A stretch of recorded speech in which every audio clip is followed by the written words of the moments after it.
اسلام نے کبھی دولت کو حاصل کرنے کو منع نہیں کیا۔ اگر اسلام دولت کمانے کا منکر ہوتا تو زکوٰۃ کا حکم کیوں دیتا، خیرات کا حکم کیوں دیتا، صدقے کا حکم کیوں دیتا، فطرے کا حکم کیوں دیتا؟ یہ ایکسپورٹ بتا رہی ہے کہ اگر امپورٹ نہ کرو گے تو بانٹو گے کیسے؟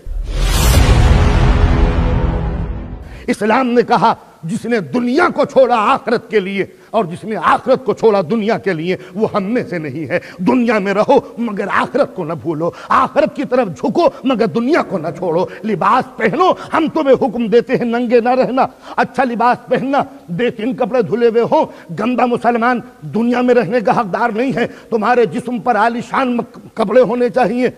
سرکار دو عالم کی حدیث ہے کہ تمہارے جسم پر اتنے ہائی کلاس سوٹ ہو کہ جس بزل میں، جس میٹنگ میں، جس محفل میں، جس ماحول میں جاؤ زینت محفل بن جاؤ۔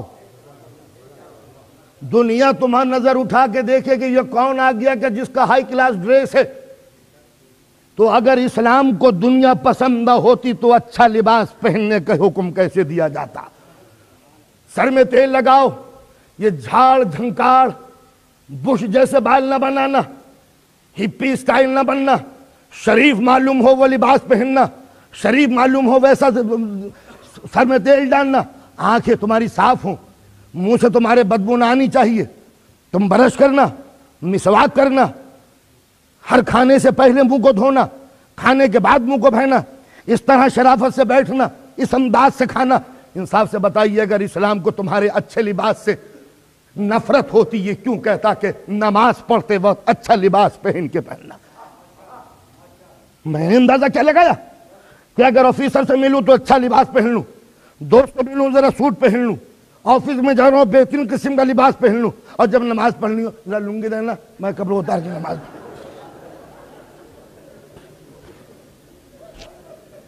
یعنی جب دنیا سے ملوں تو اچھا ڈریس اور محبوب سے ملوں۔ قرآن نے کہا، رسول نے فرمایا کہ نماز پڑھو تو سج دھج کے پڑھنا، خوشبو لگی ہوئی ہو، مسجد کی طرف جانا تاکہ دنیا تمہیں دیکھے کہ ہاں کوئی زندہ قوم راہوں کو مہکاتی ہوئی چل رہی ہے۔ تو آپ نے دیکھا۔ اب ایک بات کہہ دوں، خدا کرے کوئی برا نہ مانے، مردوں کو حکم دیا کہ جب مسجد جاؤ تو عطر لگاؤ، عورتوں کو منع کیا کہ صرف اپنے شوہروں کے سامنے خوشبو لگانا۔ ہماری شریعت میں یہاں تک کہا کہ اگر تم غیر مرد کو سنگھانے کے لیے خوشبو لگاؤ تو سنت ہے کہ غسل کرو، اس لیے کہ گناہ سرزد ہو گیا۔ اسلام نے ہر قسم کی خباثت و رجس سے بچایا۔ حضور کو ایک حدیث، اچھا لباس پہنو، اچھا لباس پہنو، خوشبو لگاؤ، عطر سے بساؤ۔ ایک جملہ کہا ہے سرکار نے، قسم خدا کی کتنا قیمتی، اس دور کے زمانے کے یہودیوں کو کہا، اس زمانے کے نہیں، فرماتے ہیں کہ دیکھو گندے نہ رہنا، کہیں ایسا نہ ہو کہ گندے یہودیوں کی طرح تم بھی بن جاؤ کہ جن کے مردوں کی گندگی ان کی عورتوں کو آوارہ بنانے میں مددگار ثابت ہوئی۔ ملاحظہ فرمایا، حضور کی حدیث ہے، یہودیوں کی طرح گندے نہ رہنا جن کے مردوں کی گندگی نے ان کی عورتوں کو آوارہ بنا دیا۔ اس دور کے یہودیوں پہ تو جو بھی مرد، جو بھی مسلمان غلاظتوں میں زندگی گزارے گا اپنے گھر کی عفت کا محافظ نہیں رہ سکتا۔ اچھا لباس ہو، اچھا مکان ہو، مولا کائنات فرماتے ہیں اللہ کی نعمتوں میں سے یہ بھی ایک عظیم نعمت ہے کہ تمہارا مکان ایئری ہو، کھلا ہوا ہو، سنی ہو۔ حضور فرماتے ہیں کہ تمہاری سواری کا جانور اتنا حسین ہو کہ جس راہ سے گزر جاؤ دنیا کی نگاہیں خاک پا بن کے لوٹنے لگے۔ سواری کا جانور، اس زمانے میں اگر سواری کا جانور گھوڑا تھا تو اس زمانے میں بہترین چمکتی ہوئی مرسڈیز گاڑی ہے۔ رسول کی حدیث کا مفہوم یہ نہیں ہے کہ آپ لندن کی سڑکوں پہ بہترین قسم کا گھوڑا لے کے، مفہوم انداز یہ ہے کہ مسلمان کو دنیا دیکھ کے یہ نہ کہے کہ یہ لیزی ڈل قسم کی قوم ہے کہ جس کے پاس عمل کے لیے کوئی نمو، کوئی حرکت نہیں ہے۔ لہٰذا اسلام نے دنیا میں ڈوبنے کے لیے یہاں تک کہا کہ رزق کو کماؤ، صبح نماز پڑھو دکان کھول دو، یورپین اسٹائل سے 9 بجے آنکھ کھول کے 10 بجے دکان نہ کھولنا، سورج کی بھی آنکھ نہ کھلے جب مسلمان کی دکان کھلنی چاہیے۔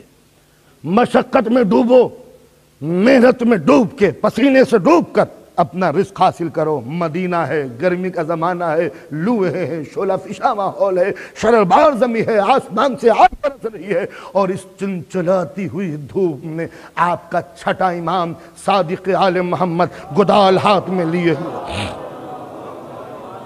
زمین کو کھودنے میں مشغول ہے، سر کا پسینہ قدموں میں بہہ رہا ہے۔